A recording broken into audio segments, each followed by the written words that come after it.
Assalamualaikum warahmatullahi wabarakatuh. Saya Wahyu Desriansyah dari kelas EQ 6D ingin menjelaskan tentang soalnya jelaskan siklus circular flow diagram atau CFD. Model ekonomi terdiri dari dua bagian. Yang pertama ekonomi mikro, di mana ekonomi mikro ini model-model ekonominya diarahkan kepada yang namanya CFD atau circular flow diagram. CFD ini yaitu arus lingkaran barang. Yang kedua ekonomi makro. Di ekonomi makro ini model-modelnya ekonominya diarahkan kepada yang namanya CFEA atau Circular Flow of Economic Activity. CFEA ini yaitu arus lingkaran uang. Ilmu ekonomi makro yang membahas CFD ini terdiri dari dua siklus 8 arah. Skema CFD.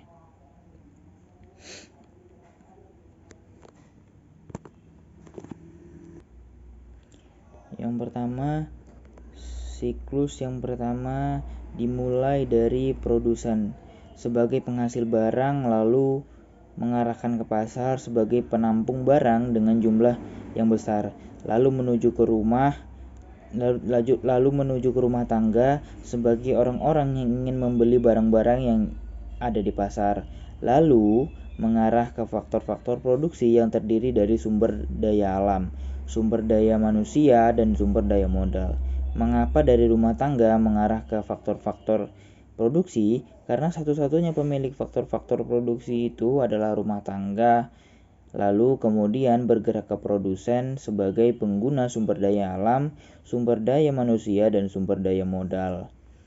Nah, yang kedua, siklus kedua ini dimulai dari produsen mengarah ke faktor-faktor produksi. Maksudnya adalah produsen mengkaji apapun yang diminta dan dibeli dari rumah tangga, lalu menuju rumah tangga. Nah, di sini uang pendapatan dari faktor-faktor produksi tadilah yang sampai ke rumah tangga lalu ke pasar. Maksudnya uang rumah tangga tadi secara otomatis pasti larinya ke pasar sebagai tempat untuk membelanjakan uang yang sudah ada. Kemudian produsen, maksudnya pasar, kehabisan barang untuk dijual ke rumah tangga.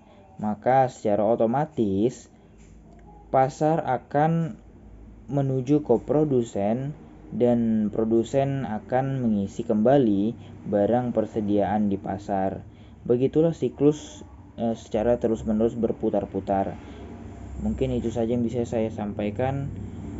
Saya akhiri, lebih dan kurang mohon maaf. Wassalamualaikum warahmatullahi wabarakatuh.